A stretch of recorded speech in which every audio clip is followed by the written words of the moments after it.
Hello and welcome to the Around the Lens bonus topic. If you're a Patreon supporter, thank you for your support. If you're watching this after the fact, please share the link and also tell somebody about the show. That is very much appreciated.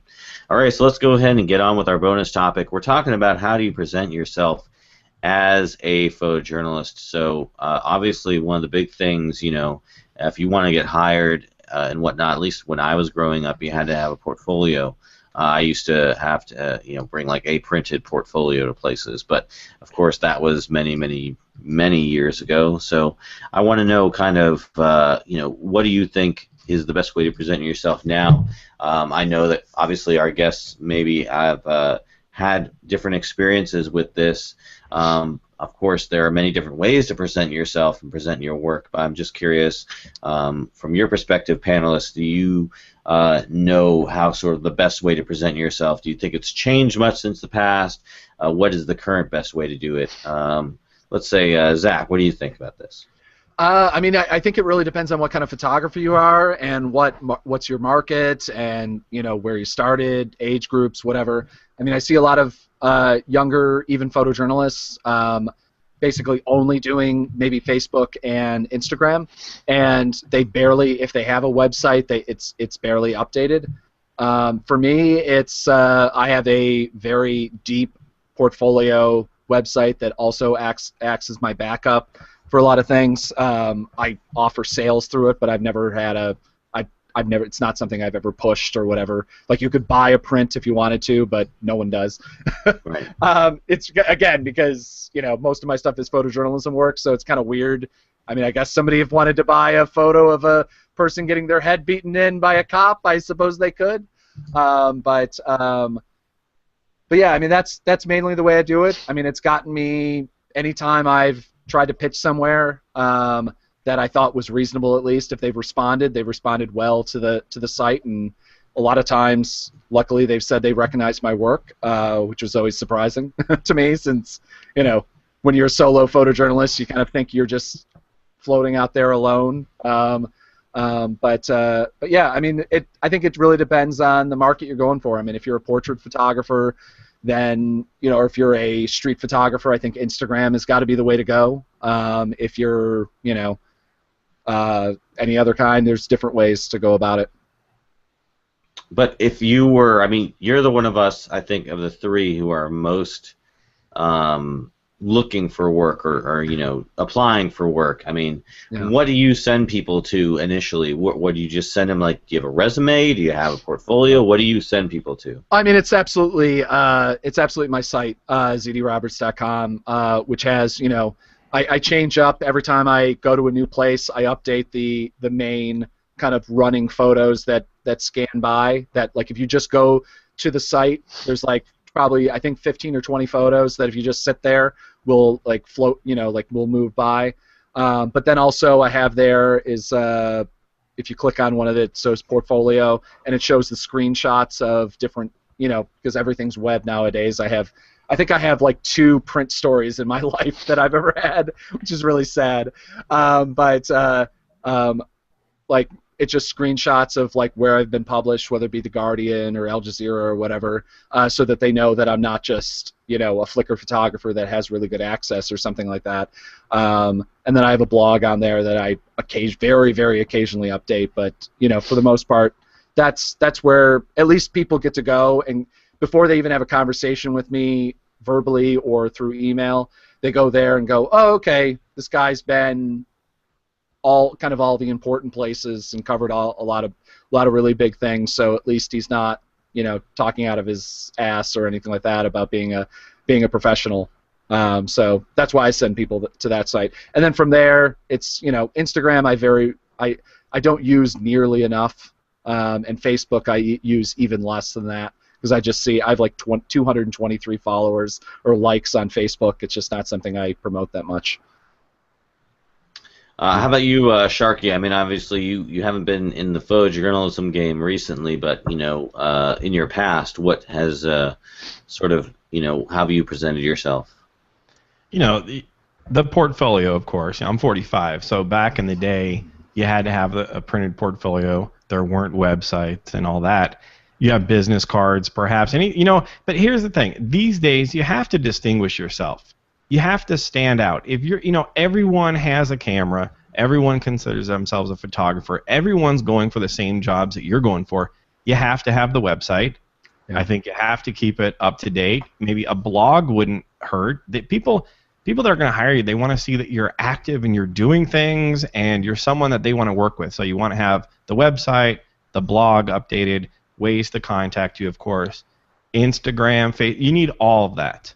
Yeah. And you need to distinguish yourself. And it doesn't hurt to work on building your audience. If you've got an Instagram account and you've got 8 followers, versus someone who's got thousands of followers and could maybe bring something to the table, because newspapers, magazines, etc., whatever, it's all about eyeballs these days on the website. And if you could, I would say a lot of them, I hear people that are telling me this, other photographers, they get hired because they have large audiences, because when their work gets published online, mm-hmm. these entities that are publishing it are hoping that they're then going to tell their audiences to go check it out too. So if you don't have a large audience, maybe that's something you want to work on. Yeah. Right? I mean, who would you pick? Would you pick the guy that's got 20,000 followers or the guy that's got 27 followers? No, I mean I know that one of the reasons why a lot of the site. I mean, I work in the edgy kind of lefty activism world a lot is primarily where, and I know that I'm sure that half the reason why a lot of places regularly pick up my work is that they know that, number one, I have yet to have a single story that has less than like 1,000 Facebook shares and everything like that, is that I'm well connected to the activism world. I have a lot of big followers on Twitter and Facebook that I know that will retweet my stuff. I know that because I run some of their social media pages. But yeah, no, I mean it's kind of nuts. Otherwise, I'm even expanding. That I'm working on right now is doing, because I do photo and video. I'm working on trailers for both. I'm working on a reel for video work, which is something that I should have done ages ago, but also doing a reel for photos, like adding music and kind of, After Effects and stuff like that, kind of building something that people would want to actually watch. So I'm hoping that also will show off the fact that I'm also an editor, because we all have to do 8,000 things now to make a living in this industry. So well, and look, you co-host a podcast too, so that doesn't hurt at all. Yep. Unless, of course, they listen to it, and then they hear me bash it. Unless, of course, they see our numbers, and then, of course, that's all. The house of cards will just crumble. I'm more worried that they listen to it and then hear me bash the industry constantly. Like no, Stephen Curry fans, but listen, what's worked for me with the Petapixel Photography Podcast is having an opinion and having an informed opinion. And I think these days, especially, like I said, you want to distinguish yourself and you want to get out there and you want to mix it up. You don't want to be a jerk, but you want to be able to. You have to be able to clearly communicate what is you're trying to say, and that's what people are drawn to, and so you're doing that. David, absolutely. Not so much. I'll try. It's good what you mentioned about social media in terms of followers and whatnot. I have a friend of mine who works in the acting industry, and a lot of acting jobs nowadays, they want to know how many followers you have, how many likes you have, how many whatever you have, because again, if you're working for, say, on a film, or you're working, and it's usually small or independent or whatever, they're trying to get whatever traction they can. They want to know that at the very minimum you're going to be able to promote whatever you're doing to your followers. And, even more so nowadays with news and whatnot, a lot of websites or a lot of newspapers, they exist solely on the web. So if you can get traction for a story using your followers, that's attractive to them. And like you said, if you got somebody who has 20,000 followers and somebody who has 20 followers and they're both decent photographers, now that's sort of the differentiating factor. So I would say absolutely. I mean, if I were getting into it right now, what I would do is I would try and build an Instagram audience. I see a lot of great photography and photography work, like I don't know if you've heard of Galactic Storm Fighters or Galactic Fighters or something like that. It's this guy is actually an active duty Marine who uses stormtroopers and poses them in different figures or different scenes, but they're all based on wartime situations. So I mean, it's really a very impressive body of work. I think we had that on Petapixel this past week or two, wasn't that on Petapixel? Yeah, he's been all over the place. Yeah. Yeah, so I mean that's an example of somebody making a name for themselves and developing an audience based on a body of work. So that's what I would do. In 2016, your worth is determined partially on how many people press a button to follow you. I mean, it's sad, but that's what it is. I'm constantly working on my social media following. You know, it's a tap on the shoulder, like I tell people. It's like, hey, I've got a podcast. I'd like you to consider it. And so as a photographer, so I'm not a photographer as my day-to-day job anymore. I talk about photography, but you need to build that following. Yeah. So you've got those people, that audience, and you can, with a fairly large audience, you can do a whole lot. And that's just the name of the game, and that's not going to stop anytime soon. A lot of people, especially maybe on the older side, I'm 45, my age, maybe and older, think, I've been doing things the same way for 20 years. It's worked for me, and they're losing jobs. And they're not understanding why they're losing jobs to some, careers have been built on Instagram. There's photographers out there who are making a ton of money because they know how to work Instagram. I mean, it's just amazing. Look at, for instance, Humans of New York, right? Yeah. That took off because of Instagram and Facebook and Twitter and all that sort of thing. Otherwise, no one would have known about it. Yeah.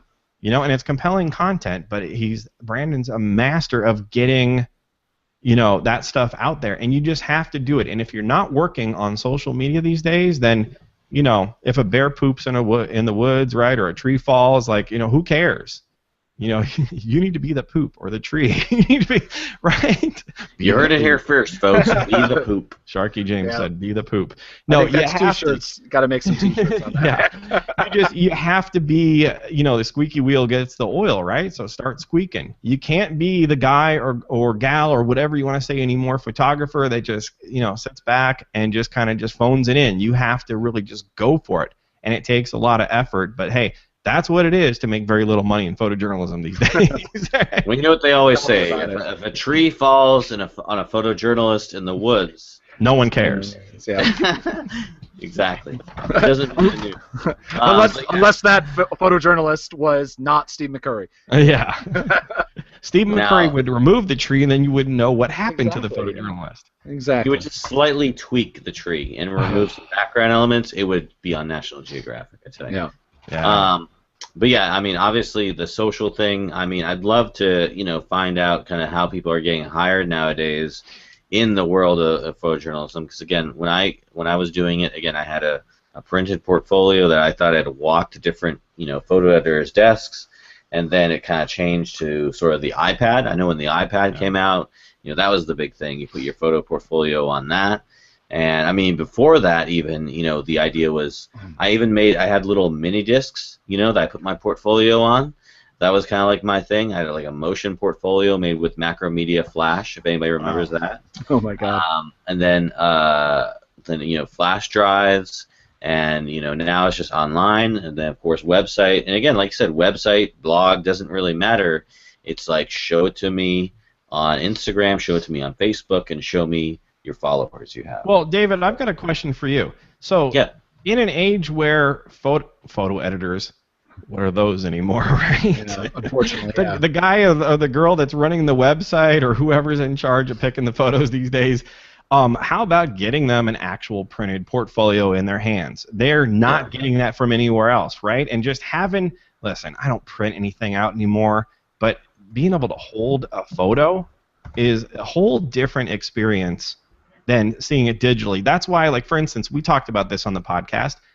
This last Christmas season, the #1 product in the photo area of Amazon was Instax cameras from Fujifilm, and those stupid little Instax things that come out like kind of like Polaroid kind of deal. Yeah. And because to teenagers, that's something new. Like, whoa, I can take a selfie of myself, and I've got an actual print, basically, to give to friends. So how about doing an old school portfolio and sending that to editors, etc. And then you might get a job from that, because they're like, whoa, like I remember back in the day when I I wasn't telling kids to get off my lawn and such. Uh. And I used to have this thing. So if it's an editor or whatever that's maybe in their 50s and 60s, you might get the job because you just brought them back to the good old days of photojournalism, right? And then for someone who's new, maybe in their 20s or 30s, that somehow got the job, and they're deciding whether or not you get the job, they've never seen that before. Yeah. So you've just opened up a whole new world for them. I'm not going to sing the song there. Yeah. Oh man. We're not going Disney. Darn it. I'll probably get copyright strike. Anyways, yeah. I mean, you bring up definitely a good point. It's like now it's like going all the way full circle, right? All the way back. But there was a website and a photographer I saw a couple of years ago. He did a great piece. Essentially showing how he made his sort of physical portfolio. And, I mean, he did a really high-class, high-quality, high-dollar job, in terms of not only printing out his work, but, like, mounting it and, like, putting into this special, like, display case and putting into a briefcase. And it was magnificent to see the amount of work this guy did. Of course, he was selling to, like, commercial photography market, and that's a whole different market than photojournalism. And I think, in that regard, showcasing what this looks like in print was much more important because with like commercial work, that's going to show up in magazines a lot more often, I think. But anyways, he did an excellent job in terms of how you would create, because it wasn't just printing a bunch of photos and putting into a portfolio. He did like an nth degree of work. But if that work generated like at least one or two customers, that covered the cost of creating the portfolio piece, and paid for his salary for like months. So that's where you have to balance it out. I mean, you look at modern day photojournalism, which is next to nothing in terms of pay or job availability, and it's like, how much money am I going to spend printing out my photographs and putting them into a portfolio and physically mailing them to an editor with the chance, or maybe not chance, I may get a job. I mean, it's a lot of moolah for somebody to spend on the potential. Whereas, the counter to that is, let me email my link to Instagram or my website. So it's tough. I mean, I would definitely, if I were looking for a job today, especially in some place like New York City where you have a lot of work close by, I would definitely walk and meet the editor and present them with a physical portfolio, if that was an option for me to do, because I know some of the newspapers and whatnot do have portfolio days and whatnot. So offer to take them to lunch or something and show them your portfolio. That's how it used to be done. Yeah. Do it. I mean, again, I shot for the Village Voice for like 3 years. Never once did they have a photo editor. They had an art director very occasionally, but most of the time I was working with a web editor, which changed every 3 to 6 months. Unfortunately, because I had a lot of every single person I worked with there was fantastic, but they weren't photo editors. I mean, some of them were photographers originally or whatever. But I mean, for most places, I know the Times still has a review that you can go through. I think that CS Muncie had to do it or something like that originally, but actually trying to meet anyone or talk to anybody nowadays, because the job just doesn't exist, it's kind of impossible. I mean, I'm trying to find, the reason I'm looking at my other monitor is I'm trying to find this Instagram page, which is actually quite fantastic, that all they do is, it's a photo editor, I forget the person's name, but they send, basically, photographers from around the world send their portfolios, their physical portfolios to them, and they kind of do photo unboxings of them. So it's usually 3 or 4 photos over a period of time of like them unwrapping it and doing the whole thing, and it's really cool what people send. But again, it is like, as far as I've seen, there's been very, very, very, very few photojournalists. It's mostly commercial or editorial style photographers. I mean, I have a printed portfolio, kind of de facto, because I print like I usually try to at least print one or a couple photos a year of my best work, just so I have them. But God, I don't know if somebody required one. I've been thinking about doing, like, making a magazine, an actual physical magazine of my year-end work with the stories, because I also write a lot. But again, it's just, I'm like, well, that's money that I don't know if it'll ever see any return on, and time also. You don't know until you try. Exactly, yeah. So I mean, when I created my original podcast, I created something that I thought, that's something I'd want to listen to. You just never know if it's going to catch on or not. But if you don't do it, you'll never know. And like I said, it goes back to distinguishing yourself. That Instagram feed you talked about, I've never heard of that before. That's something different. They're distinguishing themselves. You can't be like everybody else these days is what it is. Figure out what everyone else is doing and don't do that thing. Right? Or, it's do that thing and do something else. That's the problem. You have to do it all these days, and for increasingly, less money and less respect. And it's like, when I hear people say like, it's great to say on a photojournalist, visual journalism podcast, but when I hear young people say, I want to be a photojournalist someday, I'm like, why? Why? Just go bang your head into a wall. It's the same thing. Like, why would you do that to yourself? I mean, I get it. I did it too, but like that was a while ago, Yeah. No, I mean, if I was starting now, I don't know if I'd be going into this field at all, because I mean, I started when I first graduated high school is when I really wanted to do it, and I kind of took side tracks, being a professional organizer to being a print journalist and a researcher and all these other things. But I mean, like, if I graduated in 2000 and what year is it? 2015, 2016, like this time period. I would just be like, this is a stupid decision, Well, and it's like wanting to be an astronaut. and as you know, you better be heavy on shooting video and editing video and being able to tell a story in multiple ways, whether you remove things from an image or not. Back to Steve McCurry, or not.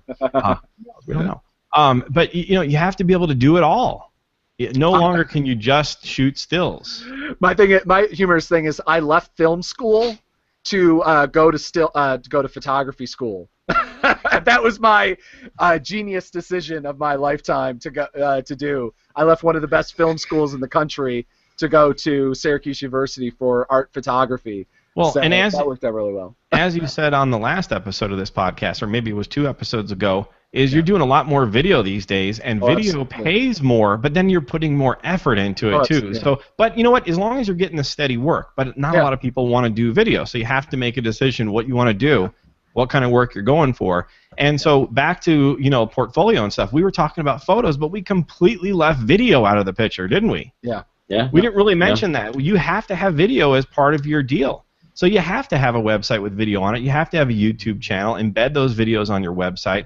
Put those. You can put up to a minute-long video now on Instagram instead of what it was before, 16, 20 seconds. You have to have all that, and you have to be really succinct and tell a story if you're going to even have a chance in this field anymore.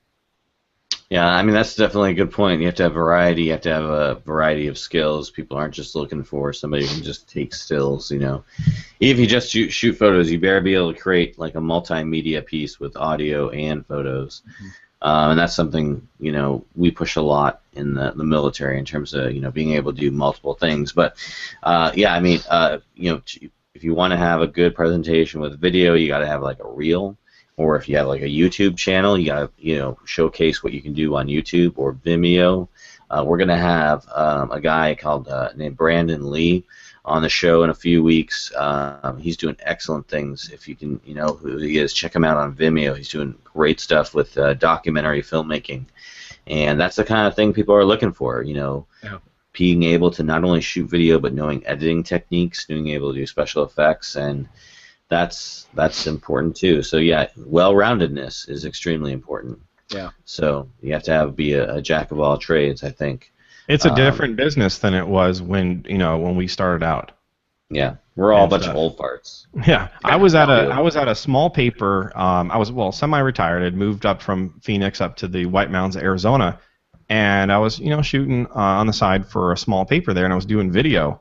And the bigger paper, the much larger paper in the area, was like, hey, we can't have that. You guys, we need video and stuff. We don't have our current guy doesn't do that and doesn't want to do that. Will you come over? And I turned them down for the longest time. Then finally, I was like, yeah, I want a bigger sandbox. I want to work for the bigger paper and kind of go back into that, come out of retirement. And so this was back in 2008 and 2009. And here we are in 2016. You have to be able to do video. You have to be able to do it well. You know, and they're teaching this in colleges and stuff, and there's the debate whether or not you go to college anymore to become a journalist, and you don't have to. Honestly, I don't think you have to. I don't think it's, you know, by time if you enter college now, by time you graduate, it's a whole different ball wax as it is, and everyone's got 4 years leg up on you. Yeah.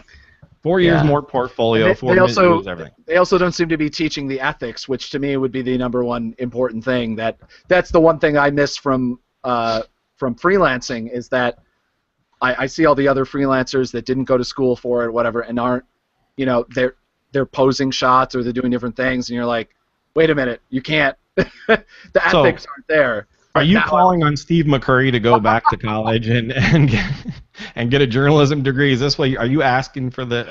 Let's get a position, guys. I'll take the stance that I believe that he should turn in his cameras and just rely on other people to take his photos, and he can have his interns Photoshop it, because that seems to be all he does. So that's what I do. Wow. You make a good point, Sharky, with regard to, obviously, if you're going into college right now, 4 years later, everything's going to change. I'm telling you, in 4 years, if your 360 video and your 360 photos, augmented reality, and your virtual reality skills aren't up to par, forget about it. Drone flying skills, you're going to have to be able to, like, Frederick Van Johnson. Pilot's license, you got right? everything. Frederick Van Johnson from This Week in Photo podcast always talks about the term multimediographer instead of photographer. You have to be able to do everything.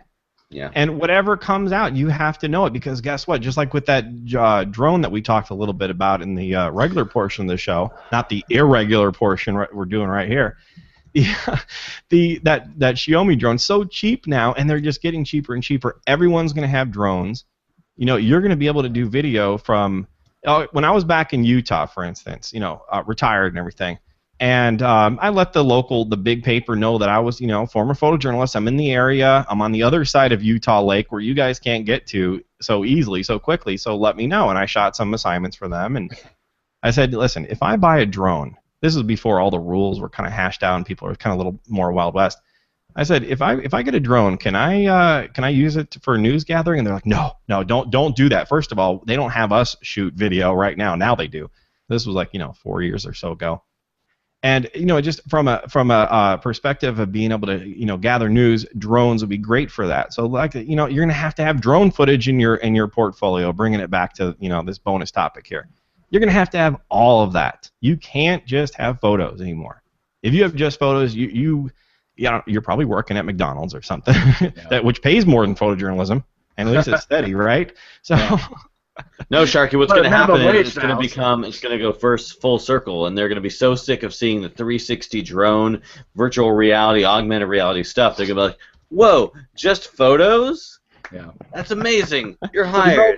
Yeah. Did you guys see that 360-degree video of the SpaceX, you know, rocket booster landing back on the thing? Yeah.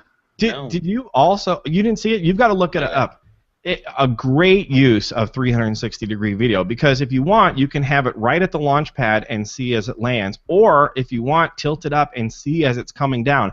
Blew my mind. I didn't get the whole 360-degree thing, and I think for most uses, it's completely useless. Yeah. That was a great use. However, whoever put that camera right there facing the sun was not a photographer. Yeah. Did you see that, Zach? It was like, right, why in the sun? Like, why? From the other way, it would have been beautiful. I actually, one thing that I've actually been considering starting is a consultant firm advising companies, and especially for me, activist groups, just because I've covered enough of these things. Basically, I'm a professional photographer. I'm a photojournalist. I know, here's what the images that newspapers, that publications are going to want. Here's where you need to set your stage. Hey, guess what? The sun sets there. Don't put your freaking stage for your event that happens at 6 o'clock at night right there, because you'll have a million photographers with the sun behind the thing and doing that whole thing. And, like, I actually was at an activist a thing called Netroots Nation, and I had like 3 different activists, like that people that run that do communications for activist groups, and being like, so can I have your card? Like right then and there. Never got a job out of it, because unfortunately the entire activist world is obviously broke. But it's just, you know, I keep thinking about, like, maybe that's the future for me making money on the side. It seems a little unethical to me, but As long as I'm not covering that event, I suppose. But yeah, I mean, but going back to the whole video thing, I mean, like that's why, like that's the one thing that I'm noticing more and more is lacking. Obviously, I got to work on that on my own personal site. Is that what is the biggest call that I'm getting right now? It's not even video because people kind of anything is video now. Everybody kind of considers any crap from an iPhone or whatever video, but it's editing, unfortunately. And being able to have at least some journalistic sensibility with it. And I've actually started doing those painfully irritating to me because to me it's like the death of news. Is those like 1 minute, 2 minute silent videos that you see things on the screen that talks like the info, like an infographic, but a visual one. Yeah, I hate those too. I mean, Go ahead. Look what's happening, Zach. You're being pushed. Just this has gotten off topic. This is a bonus topic here, right there. For you Patreon subscribers, bam. You're being pushed in a direction like you wanted to be a photojournalist, and then you're having to do video. Now you're editing video, and you're getting more. I think just like this is the coming out of Zach D. Roberts here, and whole new not coming out, but you know what I'm saying. Yeah. So you might be heading that direction. Maybe that's where you should go. As a photo, right? So you don't want to do it, but the consulting and stuff. I mean, like, if the work is not there, it's not there. I mean, my whole thing is that whether it be video, originally it was video, originally it was, editing, it was hell. I know how to make DVDs way back in the day. I learned how to use DVD Studio Pro and the whole deal. And that used to be on my resume, but now DVD Studio Pro doesn't exist as a program, unfortunately, because there's nothing else really out there. The whole freaking industry is basically, it's now become the justification. Look, it gets me. If that's the job that gets me to be able to afford to go to the place to get to make those physical still images, then that's what I'm gonna do. If I'm still gonna take still images no matter what, I'm devoted down to the death to doing still photography because to me it tells a story so much more than even video potentially can. Hopefully everybody else will kind of quit the industry and be like, oh, there's no money in it, and then I can be the last guy standing. Me and Steve McCurry. There'll always be a market for photography. It's just how much are they going to pay and how big is that market going to be. Yeah. All right, guys. Well, thank you for your time. Thank you for contributing to the bonus topic. And again, thank you for supporting the show or at least watching us. I appreciate your time. So, all right. Have a good night. We're out. Good night. Later.